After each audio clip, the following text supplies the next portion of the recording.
Guys हम बात करेंगे हम Nifty fifty prediction for tomorrow यानी कि मंडे को कौन से लेवल हमारे लिए इंपॉर्टेंट रहने वाले, कहां पर हमको ट्रेड मिलेगा, कहां पर हमको ट्रेड नहीं करना है।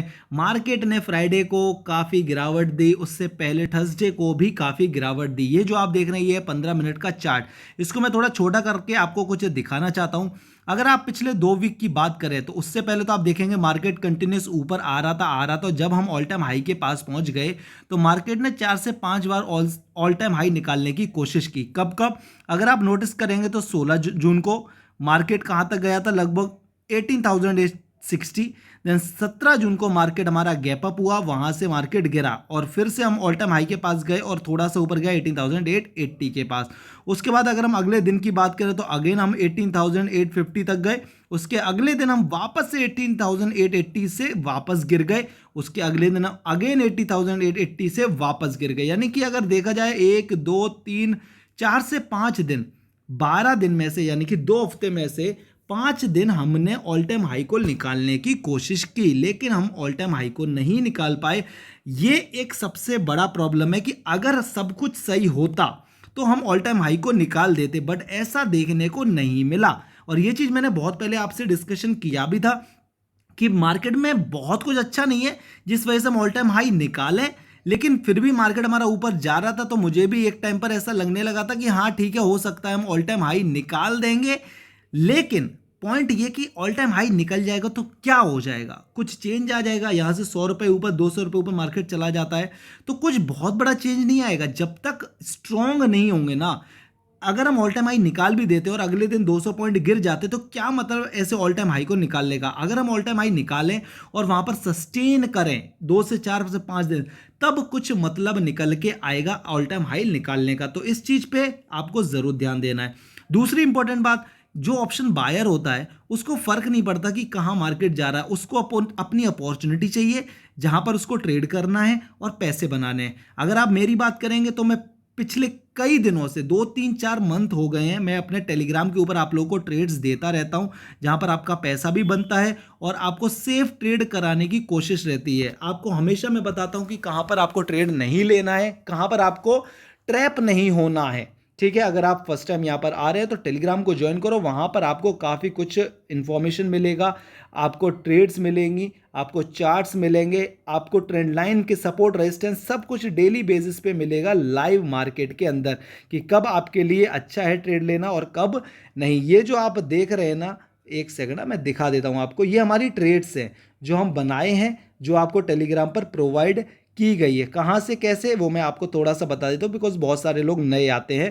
पहले आप ये अगर लाइन देखेंगे, इसको मैं थोड़ा सा ग्रीन कर लेता हूँ। ये जो आप ब्लैक लाइन देख रहे हैं ये हमारी ट्रेड थी, ये हमारी ट्रेड थी, ये हमारी ट्रेड थी, ये हमारी ट्रेड थी, ये हमारा सपोर्ट यहाँ से ट्रेड था। तो ये सारी ट्रेड्स हैं, इसलिए मैं इनको डिलीट नहीं करता, ताकि अगर आप कंटिन्यू वॉच कर रहे हैं तो आपके लिए लेवल्स इजी हो जाए देखना। उससे पहले अगर आप ऊपर ये रेड और ब्लैक कलर का लाइन देख रहे हैं जो पैरेलल बेस पे जा रही है, ये भी हमारे लेवल्स थे, ट्रेंड लाइन थी जहां पर हमने ट्रेड्स बनाए। अभी इन सब को नहीं बात करते हुए जल्दी से आपको फटाक से बता देता हूं कि आपके लिए मंडे के लिए कौन से लेवल इंपॉर्टेंट है। वैसे मैंने कल और परसों की वीडियो में भी बताया है और आपको यह भी बताया था कि अगर हमने इस वीक अपने यानी कि 18,880 के ऊपर क्लोजिंग नहीं किया तो फिर हम वापस से नीचे जा रहे हैं। इस बात का आप रिटर्न में लिख के ले सकते हो। अगर हम 18,650 के नीचे चले जाते हैं डेली कैंडल बेसिस पे तो आपके लिए पैनिक क्रिएट हो जाएगा। देन आपको अपॉर्चुनिटी पुट में ढूंढनी है, कॉल में नहीं ढूंढनी है। ये तो हो गया हमारा बड़ा सिनेरियो कि अगर हम वीकली बेसिस पे 18,880 को नहीं निकालते इस वीक तो हमारे लिए दिक्कत है। डेली कैंडल पे, डेली चार्ट पे अगर हम 18,650 के नीचे क्लोज कर देते हैं तो भी हमारे लिए दिक्कत वाली बात है। और हम इस वीडियो में देखने वाले हैं 2 से 3 से 4 ऐसे स्टॉक्स जो प्रॉफिट बुकिंग जिसमें देखी गई इस वीक, और इस मैंने आप लोगों को उसमें लेवल्स बता दिए थे कि कहां पर आपको उसमें अपने सेलिंग करनी है या फिर आप उसमें से निकल सकते हो अगर आपने बाइंग की थी, क्योंकि बहुत अच्छा टारगेट मिल चुका था, आपको निकलना चाहिए था। कौन से वो स्टॉक्स है वो अभी मैं आपको बताऊंगा। अब बात कर लेते हैं, आप देख सकते हैं ये 15 मिनट का चार्ट। यहाँ पर अगर हम मॉर्निंग की बात करें, देखो सबसे पहले मैं आपको एक चीज क्लियर कट बताना चाहूंगा। अगर हमारा मार्केट मंडे को हो जाता है गैप अप ओपन, आपको देखनी है सेलिंग अपॉर्चुनिटी। अगर हम गैप अप ओपन हो गया, अभी हमारा मार्केट है 18,665 के आसपास, अगर हम 18,740 750, अगर हम 18,700 के आसपास होते तो आप नीचे की तरफ प्लान करेंगे, ऊपर की तरफ कम प्लान करेंगे, देन आपका पैसा ज़्यादा बन सकता है। एक और बात देखें कि मुझे लगता है कि हम गैप अप ओपन नहीं होने वाले हैं, अभी तक ऐसा सिनेरियो है। बाकी तो कल सुबह 9 बजे के पहले ही मैं आपको बता दूंगा कि हम गैप अप ओपन हो रहे हैं या फिर गैप डाउन ओपन हो रहे हैं, और क्या करना है, कैसे क्या आपको ट्रेड मिलेगी, वो सब आपको कल मॉर्निंग में टेलीग्राम पर मिलेगा। हमने फ्राइडे के दिन 2 बार सपोर्ट लिया 18,650 के लेवल पर, यानी कि ये हमारे लिए बहुत ही क्रूशियल लेवल बन जाता है। इस बात का ध्यान रखिए। अगर हम इसके नीचे निकलते हैं, आपको सीधा पुट में जाना है, आंख बंद करके आपको एक ट्रेड मिल जाएगा। ये एक रेंज है जो आपको रेक्टेंगल देखने को मिल रहा है, ये एक रेंज है। इस रेंज में मार्केट रहा था, इसलिए इसको मैंने बड़ा किया हुआ है। आप देख सकते हैं यहाँ पर हम काफ़ी टाइम रुके हैं। यहाँ पर भी देखिए, उससे पहले अगर यहाँ पर भी देखेंगे तो इसको निकालना ज़रूरी है। ठीक है, अगर हम यहाँ से सपोर्ट लेके वापस ऊपर जाते हैं तो आपके लिए काफ़ी बढ़िया अपॉर्चुनिटी बनेगी कॉल में। लेकिन अगर हम इसको ब्रेक कर देते हैं 5 मिनट के कैंडल के ऊपर एंड हम सस्टेन कर जाते हैं 18,650 के नीचे, देन आपको पुट में चले के जाना है। कहाँ तक जा सकते हो आप? 18,600 तक। एक और बात, अगर हम गैप डाउन ओपन होते हैं मान लीजिए 18,600 के आसपास, तो आपको पुट में अपॉर्चुनिटी कम देखते हुए कॉल में अपॉर्चुनिटी ढूंढनी है। हो सकता है हमें वहाँ से बाउंस बैक मिले, हो सकता है वहाँ से बाइंग जनरेट हो। तो क्या करना है? 5 मिनट का कैंडल देखना है आपको अच्छे से। वो अगर पुट में जा रहा है, अगर वहाँ पे सस्टेन नहीं कर रहा है, ब्रेक डाउन कर दे रहा है 18,600 के लेवल के नीचे चला जाता है, तो आप पुट में जाएंगे। लेकिन अगर आपको वहाँ पर दिख रहा है कि सपोर्ट लेता हुआ मार्केट, तो आपको कॉल में जाना है। बाकी टेलीग्राम पर रहोगे तो मैं आपको सब कुछ बता ही दूंगा। सो इंपॉर्टेंट लेवल 18,650 निकलता है तो आपको पुट में जाना है। अगर ऊपर की बात करें तो 18,680, देन 18,700। ये अगर हम 680 को निकालते हैं तो 700। अगर हम गैप अप ओपन होते हैं तो आपको गैप फिलिंग की अपॉर्चुनिटी देखनी है। और अगर हम 18,700 के ऊपर सस्टेन कर जाते हैं, क्योंकि लास्ट के मोमेंटम में आप देखिए एक बार भी हम उसके ऊपर क्लोज नहीं कर पाए थे, तो अगर हम 700 के ऊपर क्लोज करते हैं तो अगेन हमारा टारगेट होगा 730 एंड 750। यहाँ पर एक छोटा सा गैप क्रिएट हुआ है, 10 पॉइंट का गैप है। तो हो सकता है कि अगर हम यहाँ से कंटिन्यू करते हैं 18,700 के ऊपर, तो हम वो गैप की फिलिंग भी कर सकते हैं। ये सिंपल सिनेरियो है। आप मार्केट को हार्ड लोगे तो वो आपके लिए हार्ड बनेगा। अगर आप सिंपल सिचुएशंस देखोगे तो आपको हार्ड मार्केट बिल्कुल नहीं लगेगा। और अगर आपको अभी भी दिक्कत है तो मैं आपको रिटर्न में लिख के देता हूँ, एक हफ्ते आप टेलीग्राम पर रहिए, आपको चीज़ें समझ में आ जाएंगी कि मार्केट सच में हार्ड है या आप खुद उसको हार्ड बना रहे हो। अब जल्दी से बात करेंगे स्टॉक्स के बारे में जिसमें प्रॉफिट बुकिंग देखी गई, और मैंने आपको क्लियर कट बोला था कि इसमें प्रॉफिट बुकिंग हो रही है, आप इसमें से निकल जाइए। अच्छा, उससे पहले मैं आप लोगों को थोड़ा एफआईडीआई का डाटा भी दिखा देता हूं और ग्लोबल सिनेरियो भी बता देता हूं। ये देख सकते हो कि लास्ट 2 दिन की अगर बात करें तो एफआईडीआई ने 700 करोड़ और 400 करोड़ के आसपास की सेलिंग की, 344 करोड़ फ्राइडे को एंड 693 करोड़ 22 जून को। तो ये थोड़ा सा दिक्कत है। अगर हम ओवरऑल देखेंगे तो अभी भी 7,000 पॉजिटिव में है, 7,000 करोड़। ठीक है, लेकिन उससे पहले भी अगर आप देखोगे तो बड़ी बाइंग की गई थी किसको, जहां पर हमारा मार्केट अच्छा खासा वापस से 80,800 के ऊपर गया था। उससे पहले अगेन 2 दिन हमने कंटिन्यूस सेलिंग देखी, यानी कि ना तो अभी पूरी तरीके से एफआईआई पॉजिटिव है इस मंथ, ना तो निगेटिव है। बट लास्ट मंथ की बात करें तो एफआईआई ने अच्छी खासी बाइंग करी थी 27-28 हज़ार करोड़ के आसपास की, जिस वजह से हम 80,800 तक आ पाए। अगर हम ग्लोबल सिनेरियो की बात करें तो यहाँ पर कुछ खास अच्छा देखने को मिल नहीं रहा है, जिस वजह से मुझे लग रहा है कि मंडे को भी गिरावट देखी जा सकती है। अगर आप यहाँ पर डाउ जोन्स देखेंगे 0.65% डाउन, अगर आप नेस्डैक देखेंगे 1% डाउन, यानी कि आईटी सेक्टर हमारा वापस मंडे को गिर सकता है। अगर आप एसजीएक्स निफ्टी देखेंगे तो वो अभी ऑलमोस्ट फ्लैट दिखा रहा है, तो इस पर ज़रूर आप मंडे को मॉर्निंग में नज़र रखिएगा कि एसजीएक्स 50 कहाँ पर, अगर ये 50-60 पॉइंट नीचे रहेगा तो ऑब्वियसली हम गैप डाउन ओपन होने वाले हैं। अभी देख लेते हैं स्टॉक्स। पहला स्टॉक जो मेरी नज़र में वो है टाटा एलेक्सी।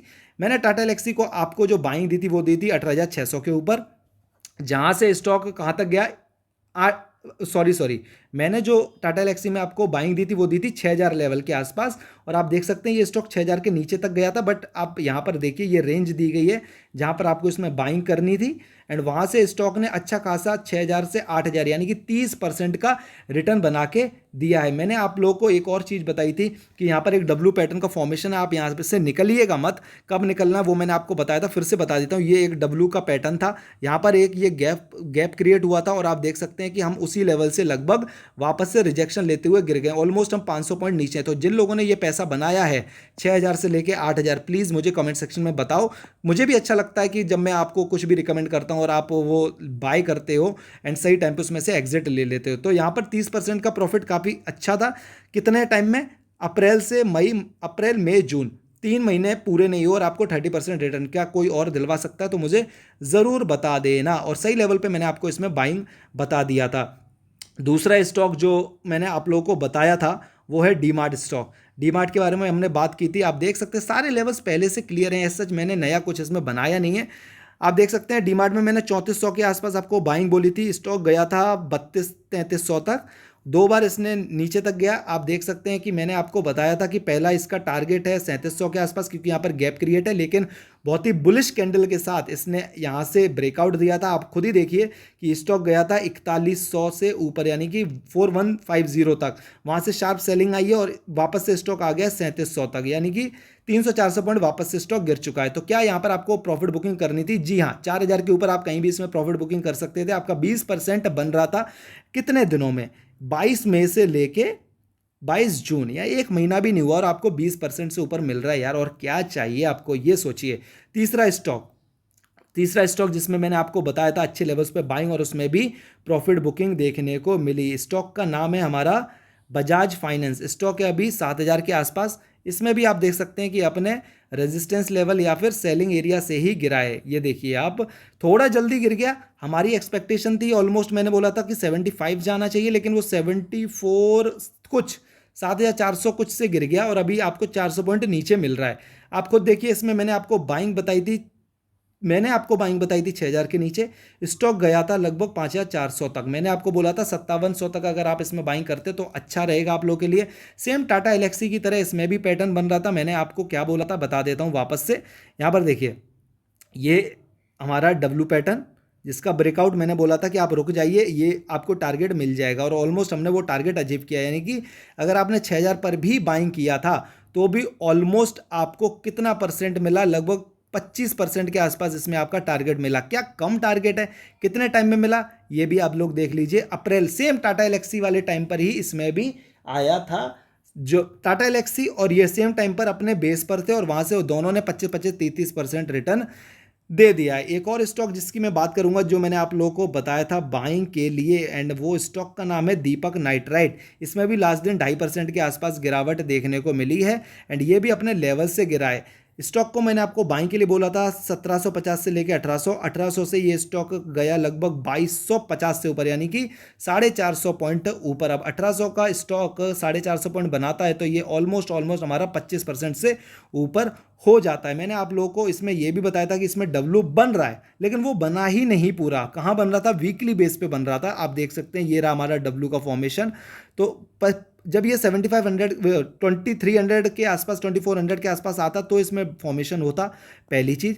दूसरी चीज़ आप देख सकते हैं कि ये एरिया रेजिस्टेंस है, ये एरिया रेजिस्टेंस है, और ऑलमोस्ट हम सेम एरिया से वापस से गिर गए। यानी कि बजाज फाइनेंस में हम लगभग 50-60 पॉइंट पहले गिर गए, एंड इसमें भी हम दीपक नाइट्राइट में भी हम 50-60 पॉइंट पहले से गिर गए। टाटा एलेक्सी में हमने अचीव किया, एंड डीमार्ट में भी हमने पहले टारगेट से ऊपर की तरफ गए। अब इसमें भी अगर बात करें तो कितने दिनों में हमने ये टारगेट अचीव किया है? ऑलमोस्ट अगर हम सबसे पीछे से ले लेते हैं तो फेब में मैंने आपको बताया था, फेब, मार्च और अप्रैल तक ये यहीं था। तो 4 महीने मान लो, 4 महीने में भी आपको अच्छा रिटर्न इसने जनरेट करके दे दिया। तो भैया आप लोगों से रिक्वेस्ट रहता है कि जब भी आप कोई भी स्टॉक मैं बताता हूँ उसको देखते हो, समझते हो, तो सही टाइम पे इन्वेस्ट करो, सही टाइम पे निकल जाओ, एंड उस पैसे को कहीं और इन्वेस्ट कर दो, तभी आप अच्छा फायदा बना पाओगे। अब आप खुद देख सकते हो, प्रूफ आपके सामने है। यहाँ तक कि जोमेटो स्टॉक को भी देखोगे तो मैंने उसमें आपको 50 के आसपास बाइंग बोली थी और 80 के आसपास मैंने बोला था निकल जाना, और अभी स्टॉक 75-74 पर घूम रहा है, यानी कि उसमें भी प्रॉफिट बुकिंग देखने को मिली है। तो इतने सारे स्टॉक्स हैं जो प्रूफ देते हैं कि भाई जो मैं एनालिसिस करके बता रहा हूं वो काफ़ी सही है।